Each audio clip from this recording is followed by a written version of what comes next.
Ambaji Gabbar ropeway 3 થી 8 March સુધી બંધ રહેશે। વાર્ષિક મેન્ટેનન્સ દરમિયાન ભક્તો પગથિયા દ્વારા કરી શકશે દર્શન।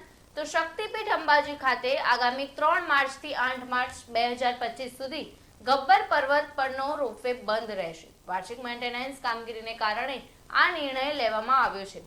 દેશ વિદેશમાં વિખ્યાત એવામાં અંબાના ધામમાં દરરોજ હજારો ભક્તો દર્શનાર્થે આવે છે। મુખ્ય મંદિરના દર્શન બાદ મોટા ભાગના ભક્તો ગબ્બર પર્વત પર બિરાજમાનમાં અંબાની અખંડ જ્યોતના દર્શન કરવા જાય છે।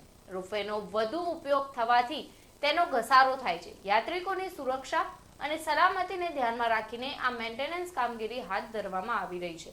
મેન્ટેનન્સ કામગીરી પૂર્ણ થયા બાદ 9 માર્ચ 2025 થી રોપવે સેવા પુનઃ શરૂ થશે। આ 6 દિવસ દરમિયાન ભક્તો પગથિયા દ્વારા ગબ્બર પર્વત પર જઈને માતાજીના દર્શન કરી શકશે।